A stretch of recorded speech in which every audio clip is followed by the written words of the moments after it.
management is such a bad word for so many people. I think it's because it's such a struggle. I mean, especially if you're a procrastinator. But if we were creating new habits that use time management skills, you will find that you have that time to do things you enjoy and not just what has to be done. Here are some of my tips and suggestions. The first thing to do is to watch for trends to find a process or procedure. A lot of the things we do in life, especially in work, are very mundane tasks. And so we can actually find a way to make a process or a procedure out of them to make them easier on our lives and make more time for us in the future. So for instance, in my job, my team was doing something where we were scoring all of these individual documents and we used a rubric. But it was very time consuming to do all of those calculations ourselves. We couldn't do a very quick summary of those calculations because we had done them mathematically individually for each one and then try to compile. That's a lot of wasted time. So I created an Excel spreadsheet and we were able to just input our data, our scores, and it did all the calculations for us. What a time saver. So things like spreadsheets, templates, checklists, those things will help you streamline your process, your procedures, the things you have to do, those tasks, in order to give yourself more time. The second thing you can do is batch activities. There are a lot of things we do in life that we possibly do daily or weekly, and if we can batch those things, it will help us save time in the long run. A great example of this is meal prep. There's a reason people love doing meal prep. They do all of it in one day and then they don't have to do it all week. All you have to do is reheat and eat. It's a really great thing to have handy. This creates space and time for you to be able to do other things you'd like to do, whether it be rest or do something fun. So think of what activities that you do all the time that you can batch, and that will help you condense the time and really free yourself up. The third thing you can do is chunk similar activities. If you have same activities you need to do that are similar to themselves or in the same location, then doing them together also helps you to create more time. For instance, if you have errands to run, planning a route for yourself is actually going to help you save time in your travel. If you know that you're going to have to go to multiple stores, you're not going to go to the closest store first. No, you want to make sure that you plan from the furthest into where you're closer to home and that last trip is your shortest, right? Or if you know that you're going to be getting frozen foods in one place, then you're probably going to leave that one to the end because you don't want to leave them in a hot car. So planning those things ahead helps you chunk those activities. So what are some other activities that you can chunk together to save yourself time and effort? The fourth thing is that to-do lists are a must. Making a to-do list makes sure that you get a sense of accomplishment. That helps you have this impetus to continue to work through things, to check things off because you feel like you've done something and it makes you feel good and wants you to keep that momentum going. By creating those to-do lists, you ensure that nothing falls through the cracks and that everything happens in a timely manner. Post-its are my friend. I create to-do lists for everything, and usually I rank my to-do lists as well. So for instance, when I'm cleaning, I list out everything that I have to do to clean, but I'm not gonna vacuum and sweep before I dust. By making sure I do them in the right order, then I've also saved my time having to go back and redo something as well. The order of your to-dos can streamline your work and make it go quickly. For my visual people, color coordination.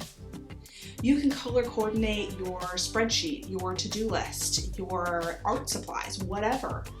But it's a great visual way of being able to see how you've organized things. And you can quickly identify where to find what you need.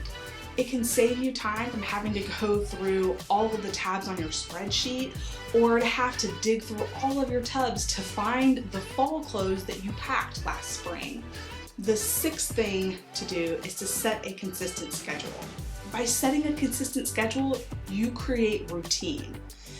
The one thing that I have to have as routine is my cleaning schedule. And that's particularly the thing I was talking about just before with my to-do list. It's not something I just do once and I throw it away and don't use it again. No. I have that memorized. And it's not that I necessarily do all of those things every single week. There are some things that you do maybe every other week, or you do once a month. I hate dusting. I only dust once a month.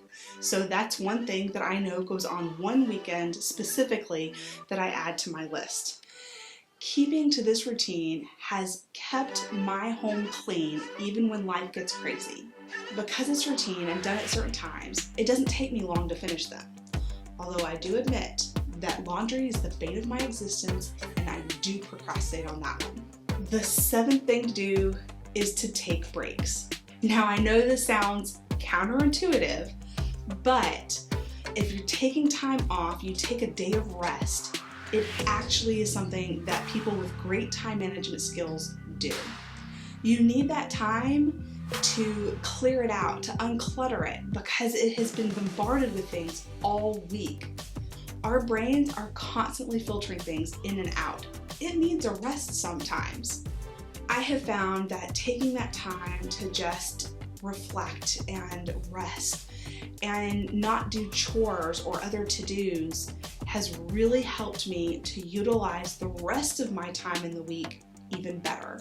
I find that I am more focused and able to complete my tasks on time or even ahead of time when I am well rested. When your mind is clear, you can get a lot more done. Now, this does not come naturally. Your mind is constantly working. It will feel like you crave work. So you may want to start small. Maybe just start with a half day and build yourself up to taking a whole day of rest. Something that I have found to be easier is to keep a notebook and a pen nearby me so that if I come up with some kind of a great idea, I can jot it down and then put it away. I don't have to worry about taking action on it right then and there, but I know I won't lose that thought because I've jotted it down. The eighth thing about time management is that you have to be honest with yourself. You are with yourself 24/7. How often have you felt that you didn't quite know yourself? That usually happens when we're not honest with ourselves. You know when you're not going to do laundry that night because you just don't feel like it. So just admit it to yourself. And while that might be easier to admit to yourself, there are other things in your life that you're not necessarily being totally honest with yourself. And that's when reflection comes into play. And the ninth thing is that reflection is key. This is a tough one, I admit. It can feel like torture to have to sit and do reflection, but it is crucial, especially in terms of you being honest with yourself. You need to reflect on what you've said, what actions you've taken this week, and how you're feeling about this week. The ones that still sit heavy on your mind and your heart, those are the ones that you really need to dig into and reflect on and figure out why or how can you come up to closure with it. You also need to think of how can I do this differently next time? And then let it go. I know that that is the hardest part, but if you hold on to regrets, you're only holding on to the past. Reflecting and making a decision on how to handle it in the future helps you to let go of that past and move forward in your future. You will now have a better strategy in your life than you did before. You can't move backwards, so returning to past problems isn't going to help you. It's not going to change your present or the future for good, but it can mean that you miss out on opportunities for a fulfilling life now. Time management seems like such a small thing, but it can have great lasting impact on your life. It doesn't mean that everything you do is under the management of your time. But by using time management for your daily tasks, you create flexibility to use your time more freely.